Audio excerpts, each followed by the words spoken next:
Olá, pessoal. Esse é um vídeo onde nós iremos conversar sobre um dos sentidos especiais, que é a audição. Tá? Já falamos sobre a visão, já estamos, na verdade, conversando sobre a fisiologia do sistema muscular, não? Mas a pedido eu volto um pouquinho a fita, né? E falo sobre a audição. Tá? Foi uma solicitação de uma colega, então a gente volta um pouquinho a fita, fala sobre audição e depois, nos próximos vídeos, a gente retoma a fisiologia do sistema muscular, certo? Muito bem. Vou passar aqui. Bom, como todos nós sabemos, esta capacidade, este sentido que nós temos, né, de reconhecer algo que nós chamamos de som, é o que nós também denominamos de audição, certo? Então, a audição é isso, né? A capacidade de reconhecermos os diferentes sons aos quais somos expostos, tá? Mas o que é esse som? O que é isso que nós somos capazes de reconhecer graças ao nosso ouvido externo, médio, interno e também ao nosso sistema nervoso? O que é isso? O que é esse som? Tá?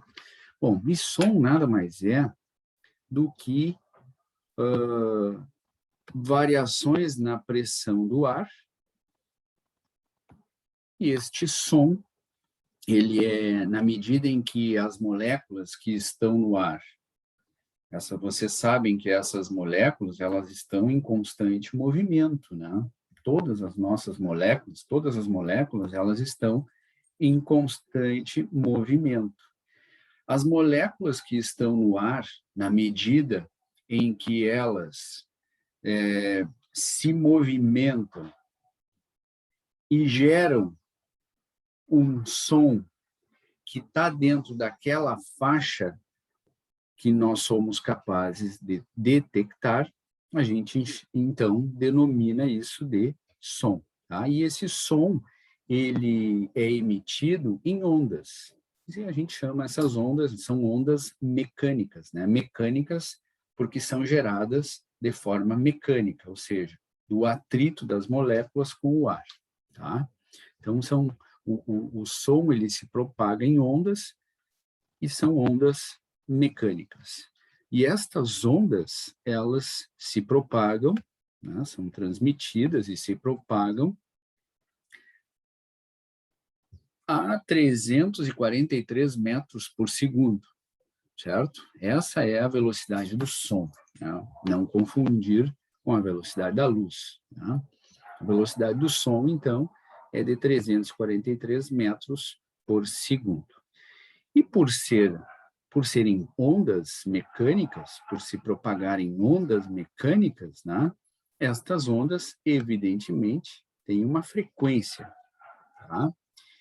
E para quantificar esta frequência, ou a frequência destas ondas, né, que se dá em ciclos por segundo, essa frequência do som, ela é medida em ciclos por segundo e ela é representada por esta unidade que a gente chama de hertz, certo? Todos nós já ouvimos falar em hertz, megahertz, kilohertz, né? Quando a gente está ouvindo rádio, por exemplo, eles falam, né, em megahertz, etc. Muito bem. E esta figura aqui à direita mostra para vocês algumas características do som. Tá? Então, o som ele tem uma altura que é variável, ele tem uma intensidade que é variável, ele tem um timbre, né, que é variável, e tem uma duração que também é variável. Tá? A gente vai especialmente dar ênfase aqui para a altura do som e para a intensidade do som. Então, em termos de intensidade, né, esse som ele pode ser fraco, ele pode ser forte, ou ele pode ser intermediário. E, em termos de altura do som, tá, a gente classifica-os como graves, como agudos e médios. Tá? A gente vai falar um pouquinho mais, então, sobre a intensidade do som e sobre essa altura do som. Tá? Depois que nós conversarmos sobre estas características do som, a gente vai chegar, então, na parte da anatomia e fisiologia, certo? Que é a nossa capacidade de reconhecer esses sons. Bom, esta figura está mostrando para vocês, vocês podem ver aí, né? Deixa eu pegar minha caneta aqui. Deixa eu pegar uma outra cor. Vocês podem ver que esta figura está fazendo uma relação entre a intensidade do som, que a gente chama aqui de intensidade sonora, e a amplitude deste som. E o que esta figura nos mostra, né, é que quanto vocês estão vendo aqui na figura da esquerda, este avião, né, obviamente todos nós sabemos que o avião emite som, né, a gente ouve isso quando um avião está passando, né, milhares de metros de altura, a gente ouve som muitas vezes, né? Então, quanto maior a intensidade sonora, maior vai ser a amplitude da onda. E, obviamente, maior é a energia, né, de propagação desse som. E o que vocês estão vendo aqui, a amplitude desta onda, que é a base ali até o pico da onda. Esta é a amplitude, tá? Certo? É a variação na amplitude da onda. Tá? Então, quanto maior a amplitude desta onda sonora, maior a intensidade dessa onda e maior é a energia mecânica transmitida, né? Propagada, como ele diz ali. E ó, do lado direito aqui vocês têm um outro exemplo, comparando, né, de uma amplitude bem mais baixa do que a figura da esquerda, né? Uma amplitude bem menor, perdão, né? Uma amplitude bem menor, consequentemente, uma menor intensidade desta onda sonora e, consequentemente, menor a energia, né, de transmissão que vai se propagar no som. É por isso que, às vezes, a gente consegue, o nosso ouvido humano, né, a gente consegue ouvir um avião passando a 5.000, 8.000 metros de altitude, e a gente não ouve uma mosca voar a poucos metros da gente. Muito embora, se essa mosca for muito chata, a gente consegue ouvi-la, né, a poucos metros. Tá bem? Bom, essa é uma comparação, então, entre uma intensidade sonora alta, maior, e uma intensidade sonora menor. Ou seja, nós somos capazes de distinguir isso, né? Todos nós sabemos disso. Bom, ainda falando sobre intensidade, essa figura nos mostra esta relação, né, entre intensidade e amplitude, certo? Esta figura, ela completa a figura anterior, em que nós temos uma maior amplitude de onda, né, uma maior intensidade, portanto, um som mais forte. E, ao contrário, quando nós tivermos uma menor amplitude de onda, certo? Uma menor intensidade, este som será mais fraco, tá? Essa figura, ela completa a figura anterior e ela é autoexplicativa, né? Só para concluirmos o raciocínio sobre intensidade e amplitude.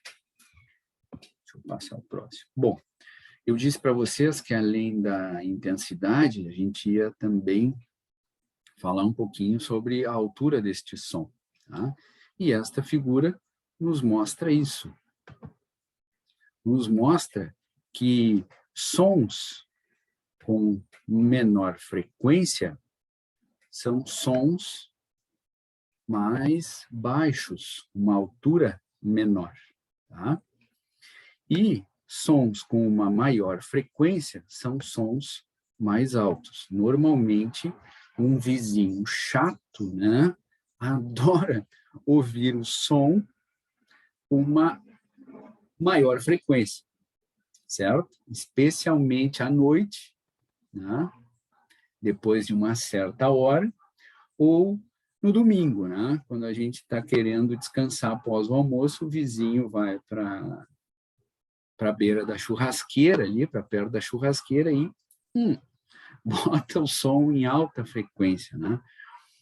E fazendo um parênteses, eu não sei por que normalmente o ser humano ele associa, né, alegria com barulho e tristeza com, ou silêncio com tristeza e barulho com alegria, né?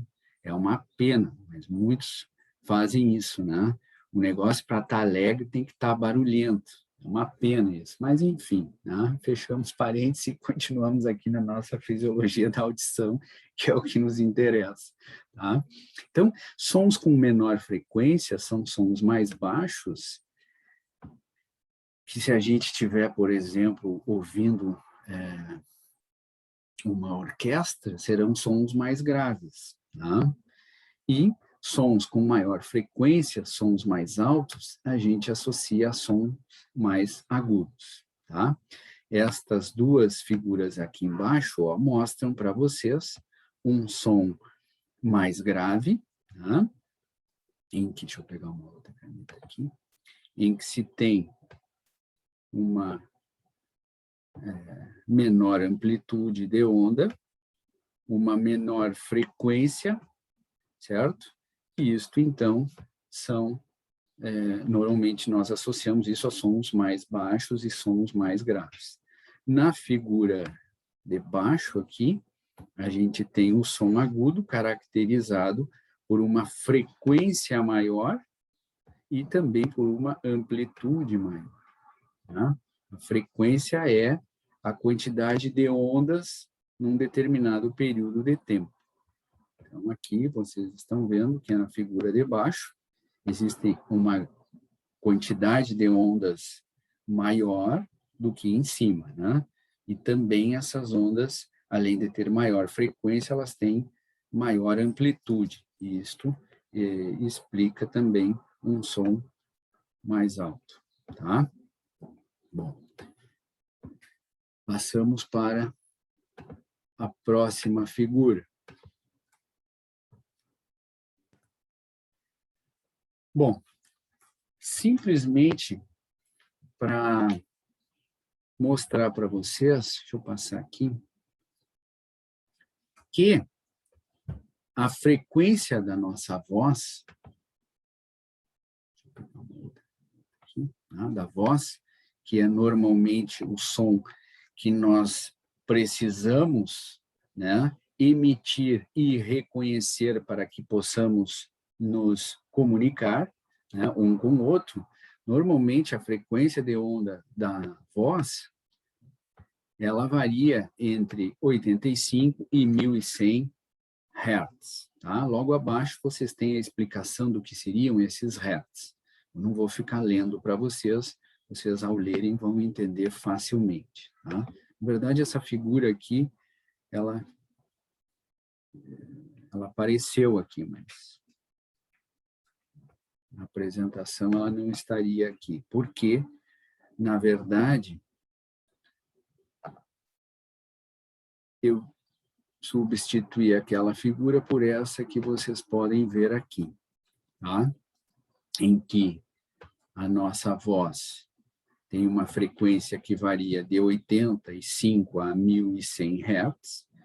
Nós somos capazes, né? O nosso ouvido, a nossa audição, o nosso sentido de audição é capaz de reconhecer sons que estão em uma frequência entre 20 e 20 mil hertz, ou seja, temos uma amplitude grande, né, no reconhecimento desses sons, e isso explica o porquê que nós somos capazes de distinguir N sons diferentes, né, mais altos, mais baixos, mais graves, mais agudos, né, e evidentemente que esta é uma capacidade que varia de acordo com a pessoa, né?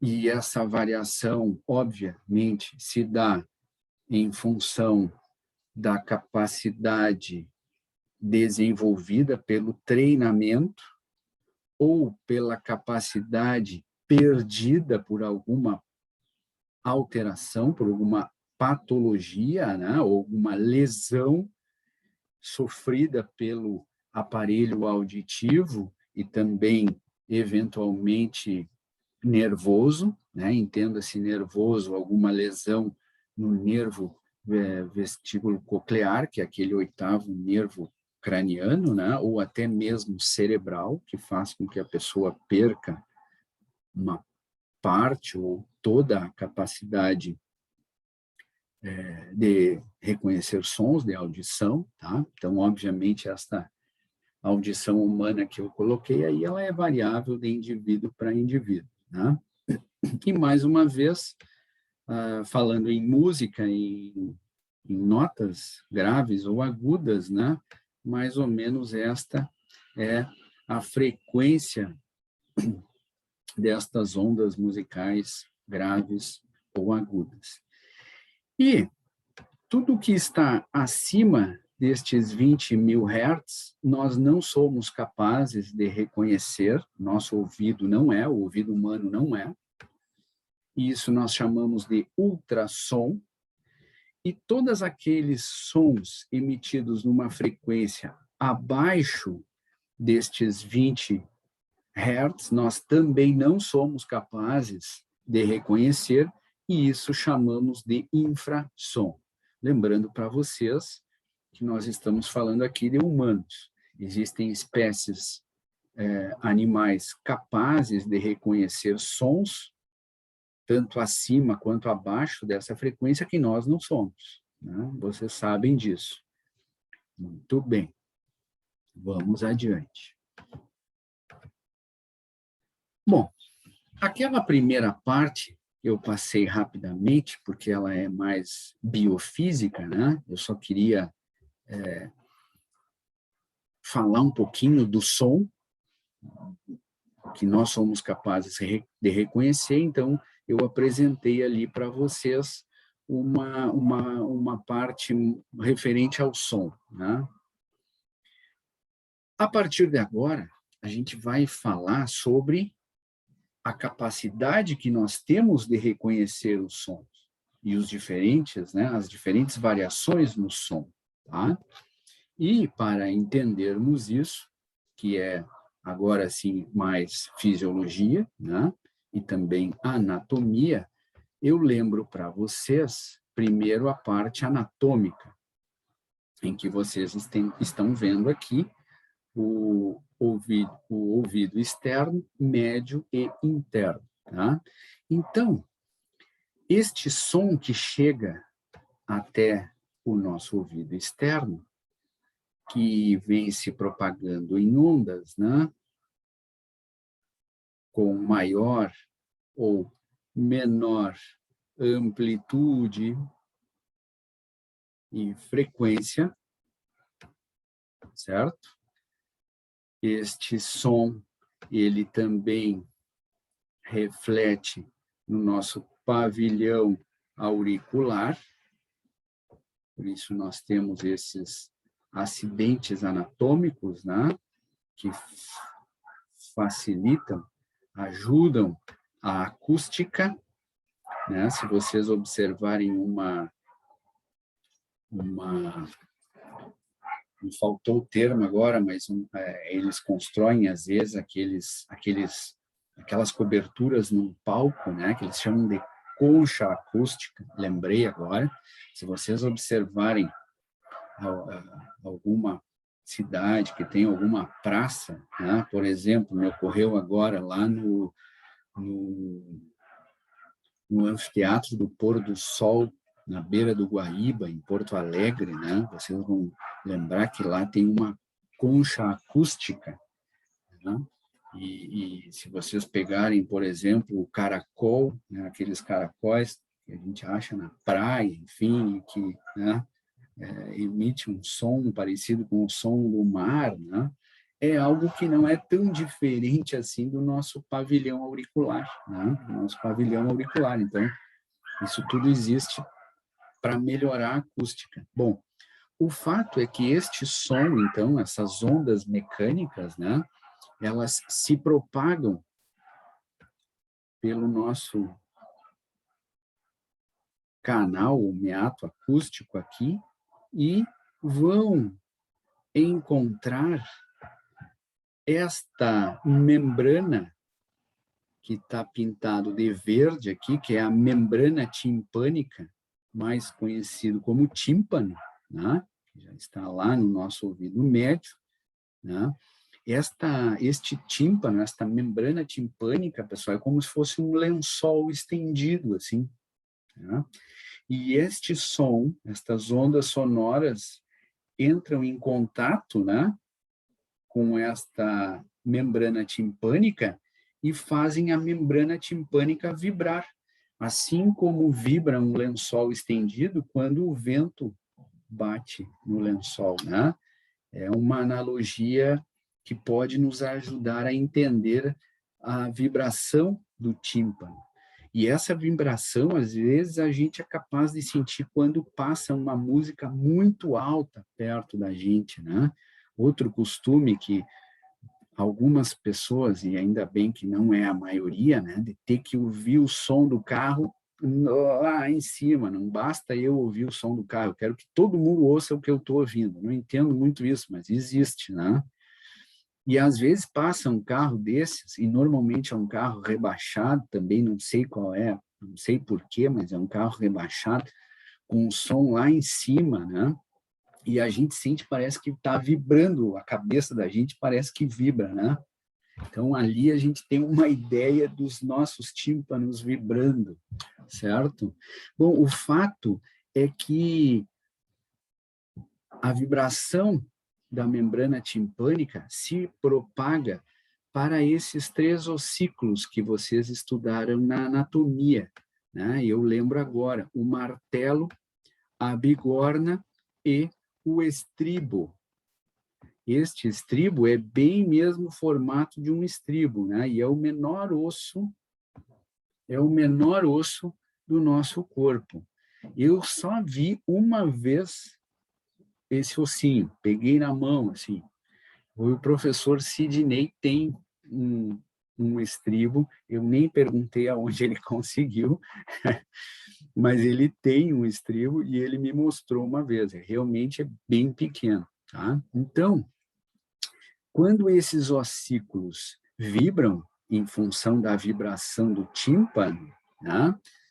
Vejam que, fazer um parêntese, vejam que até aqui é estímulo mecânico, né? As ondas sonoras são ondas mecânicas fazendo o tímpano vibrar. Esta vibração do tímpano fazendo com que estes ossículos vibrem também, né? E a vibração que finalmente chega no estribo faz com que ocorra a propagação de ondas num líquido que preenche a nossa cóclea. Certo? A cóclea é essa estrutura aqui em formato de caracol, que está associada aos canais semicirculares que estão aqui. Estes canais semicirculares, que são em número de 3, estão envolvidos no reconhecimento do nosso equilíbrio. Aqui nós temos o sistema vestíbulo coclear, né? O sistema vestibular mais envolvido no equilíbrio e o sistema coclear mais envolvido na audição, né? Tanto os estímulos gerados ali dentro dos canais semicirculares que são levados, né, para o nosso cerebelo principal, não só para o cerebelo, mas especialmente para o cerebelo, que é onde nós temos a consciência da nossa propriocepção, né, da nossa posição, da posição do nosso corpo em relação ao espaço, né? Então, tanto estímulos ali do sistema vestibular, quanto estímulos gerados aqui na cóclea, são levados, né, para o nosso cerebelo e também para o nosso córtex auditivo, são conduzidos pelo nervo vestibular e por esse nervo acústico ou auditivo, e eles juntos formam aquele oitavo par craniano que eu há pouco citei, que é o nervo vestíbulo coclear. Tá? Então, há uma certa associação entre estes dois órgãos que, na verdade, estão juntos, mas o vestíbulo, repito, mais envolvido no reconhecimento do equilíbrio e a cóclea mais envolvida no reconhecimento da audição, tá? Ou dos sons, certo? Muito bem. O que nos interessa agora, porque estamos falando em audição, é a cóclea, tá? Então, a gente vai pegar a cóclea, né? Que é esta parte aqui, que parece um caracol, né? E a gente vai esmiuçar um pouco o que existe nesta cóclea para a gente entender como reconhecemos os sons. Tá? Repito, então, para vocês que a vibração timpânica gera uma vibração destes ossículos, dentre eles o estribo, obviamente, e o estribo faz com que o líquido, ou um dos líquidos que preenche a cóclea, que está presente na cóclea, também vibre. Né? Então, a vibração do estribo ali faz com que o líquido que preenche a cóclea vibre. Tá? Como se vocês pegassem, por exemplo, todo mundo já tomou banho naquelas piscinas de plástico, né? Aquelas piscinas de 1000 litros, né? Imaginem uma piscina daquelas de 1000 litros cheia de água, tá? Imaginem que vocês estão batendo a parede da piscina de plástico, né? Dessas de 1000 litros. Imaginem que vocês estão batendo do lado de fora da piscina, assim, ó, e vocês, obviamente, vão gerar ondas na água que está dentro da piscina, na água que está contida na piscina. É mais ou menos assim que acontece, né? O estribo, ao vibrar, ele gera ondas nesse líquido que preenche a cóclea, um dos líquidos encontrados na cóclea, tá? Meu Deus, o tempo está voando aqui. Vamos adiante. Então, esta figura nos mostra já a cóclea, né? Aqui, ó, a cóclea. E vejam que ele cortou a cóclea ao meio, né? E o que a gente observa ao deter a atenção na cóclea é isso aqui, ele cortou uma fatia da cóclea e é o que a gente está vendo aqui, tá? Então, a cóclea tem essas três, digamos assim, cavidades, tá? Uma é a escala vestibular, outra é a escala média e esta mais ventral aqui é a escala timpânica, tá? Mas o que nos interessa é estas porções aqui, ó. A membrana basilar, que é esta que está aqui, no teto, né? Entre aspas, da escala timpânica, e o órgão de corte. Este órgão de corte, ele aparece aqui, ó. E este órgão de corte, ele é formado por células, especialmente por células ciliares, que são os receptores, tá? São receptores mecânicos, ou seja, são mecanorreceptores, tá? Então, o órgão de corte é especialmente constituído por células ciliares, que aparecem em roxo aqui, representação de 3 células ciliares. Estas células ciliares, pessoal, são os receptores propriamente ditos, são receptores do tipo mecanorreceptores. Não esqueçam que o som é uma onda mecânica, que fez uma vibração no tímpano, que por sua vez gerou uma vibração dos ossículos, tudo estímulo mecânico, que por sua vez gerou ondas, né, nestes líquidos que preenchem estas escalas aí, estas cavidades. Portanto, a gente está falando em estímulo mecânico. Estímulo mecânico é reconhecido por mecanorreceptor, já falamos sobre isso. E essas células ciliares, ou ciliadas, encontradas no órgão de corte, são um tipo de mecanorreceptores. Certo? Agora a gente vai dar um zoom ali, ó, no órgão de corte, especificamente... Não, antes a gente vai dar um zoom aqui na membrana basilar, e depois a gente vai dar um zoom aqui no órgão de corte e enxergar estas células ciliares, que são os mecanorreceptores, tá? Que são mecanorreceptores, um tipo de mecanorreceptor, tá? Vamos adiante. Aqui, ó, vocês estão vendo acima que o desenho representa, né, a cóclea desenrolada, entre aspas, né? Vocês estão vendo aqui, ó, que ele desenrolou a cóclea, entenderam? Né? Ele puxou a cóclea aqui. E aqui vocês estão vendo a membrana basilar. A membrana basilar agora esticada, certo? Lembro para vocês, não aparece nesta figura, mas as células ciliares estão aqui, ó, localizadas acima da, né, membrana basilar, certo? Aqui vocês veem a escala timpânica, cujo ossículos, né, no caso o estribo, gera ondas neste líquido aqui, certo?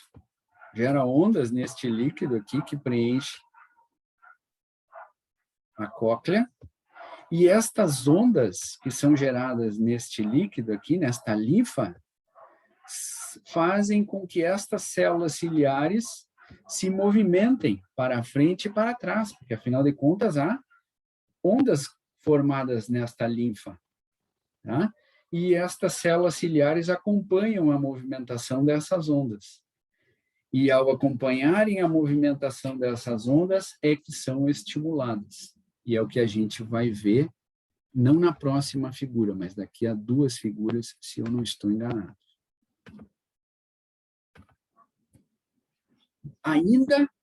Ainda estamos vendo, tá? Aqui, deixa eu voltar.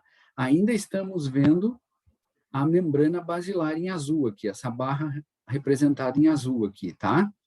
Vamos ver a membrana basilar agora. Aqui aparece a membrana basilar, ó, né? Ainda estamos vendo a cóclea desenrolada, entre aspas. Em azul aqui vocês estão vendo novamente a membrana basilar, certo? E aqui em cima da membrana basilar, como eu disse, estão as células ciliares. Cada risquinho preto desses que eu estou fazendo aqui, ó, eu estou representando células ciliares, ou seja, receptores mecânicos. Tá? E vejam que interessante isso aqui, pessoal. Vejam como é interessante isso aqui. A membrana basilar, aqui, ó, só para, eu acho que vocês estão localizados, mas só para ter certeza, né?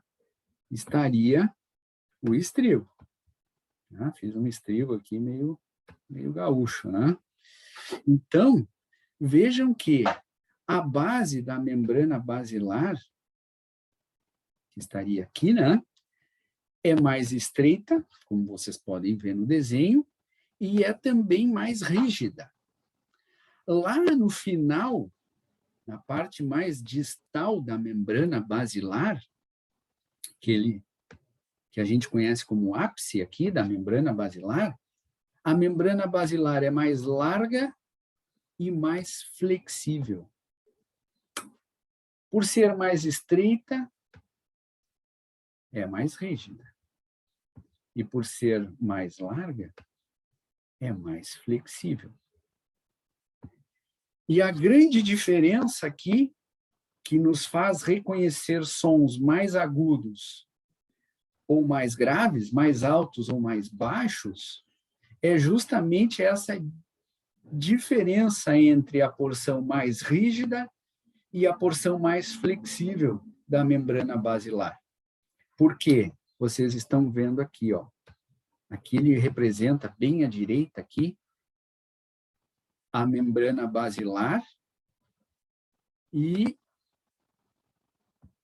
as regiões da membrana basilar que respondem ou que são estimuladas por diferentes frequências de sons, em que aqui na base, por ser mais rígida, só sons com maior frequência estimulam essas células ciliares aqui, porque só sons com maior frequência fazem com que a parte mais rígida se movimente, como vocês estão vendo representado aqui, ó. E sons com uma menor frequência fazem com que a parte mais flexível é que vibre. Estes sons com baixa frequência não conseguem fazer esta parte aqui mais rígida vibrar. Não, só aquela parte mais flexível. Vejam como é interessante isso aqui, né? E aí, pessoal, conforme vai diminuindo aqui a frequência, né, a intensidade,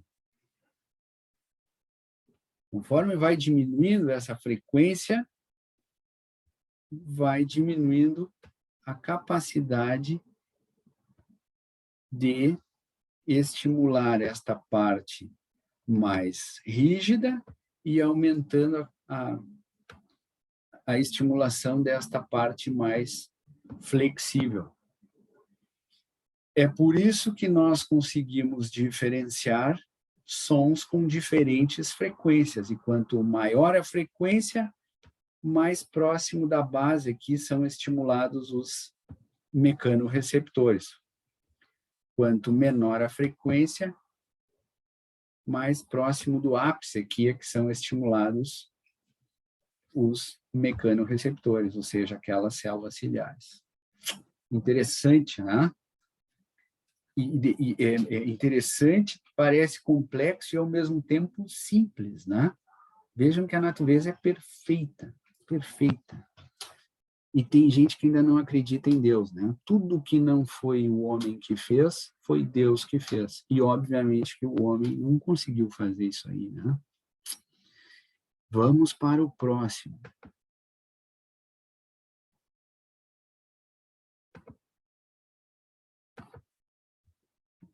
Aqui, ó, a gente está vendo representado um mecanorreceptor, ou seja, uma célula ciliar, ou uma célula ciliada que reconhece estas ondas que são geradas, né, pela movimentação do tímpano, depois dos ossículos, depois daquela onda gerada na linfa, enfim.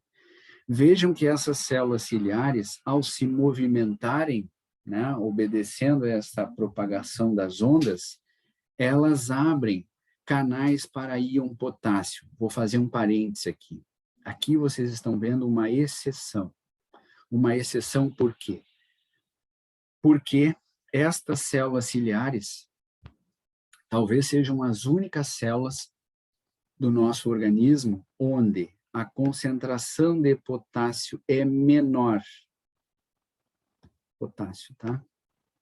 a concentração de potássio dentro dessas células é menor do que fora delas. Tá? Eu estou representando aqui, então, um potássio bem grande, né? Tem outros potássios ali que ele já tinha colocado, mas aqui a concentração de potássio, a gente representa a concentração colocando o íon de interesse, o símbolo do íon de interesse dentro de colchetes, né? E a gente representa, então, concentração. E vejam que a concentração de potássio fora da célula é maior do que dentro desta célula. E essa célula é uma exceção, normalmente é o inverso, vocês já sabem disso. E no momento em que esses cílios se movimentam para frente, eles abrem de forma mecânica canais para íon potássio e por diferença de por diferença de concentração, o potássio invade estas células ciliares. E quando o potássio entra nestas células, obviamente, potássio tem carga positiva e ele causa uma despolarização dessas células ciliares. Vejam aqui, pessoal, que até agora nós estávamos falando em estímulos mecânicos. Agora, estou falando em estímulo elétrico, porque estamos falando em movimentação de íons. Íons têm cargas elétricas. No caso, o íon é o íon potássio. E no caso aqui, é carga positiva entrando. Portanto, uma despolarização. Então, vejam que as células ciliares, elas fazem uma transdução, né? Elas receberam um estímulo mecânico que fez com que os cílios se movimentassem.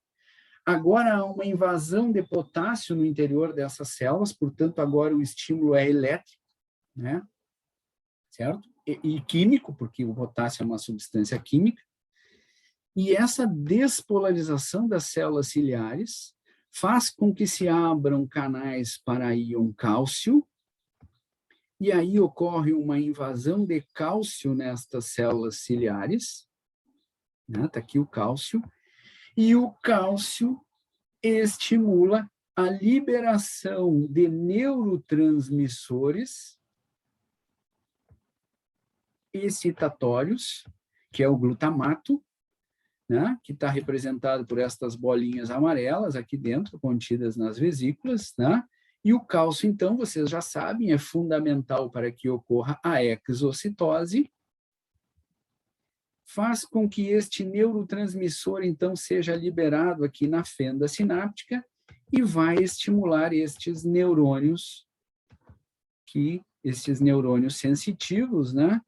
Que fazem parte já deste nervo auditivo ou coclear, enfim.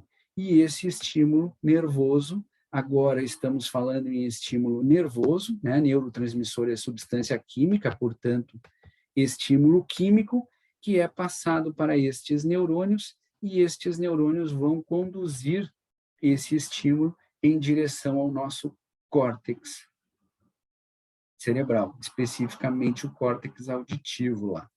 Vejam que um estímulo mecânico gerou um estímulo elétrico-químico e que, por sua vez, gerou um estímulo químico. Tudo nestas células ciliares, que são receptores mecânicos.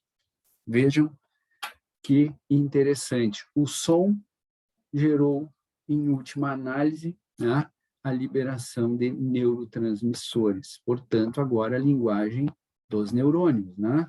E estes neurônios, então, vão levando, ó, vejam, nós estávamos aqui na cóclea, né?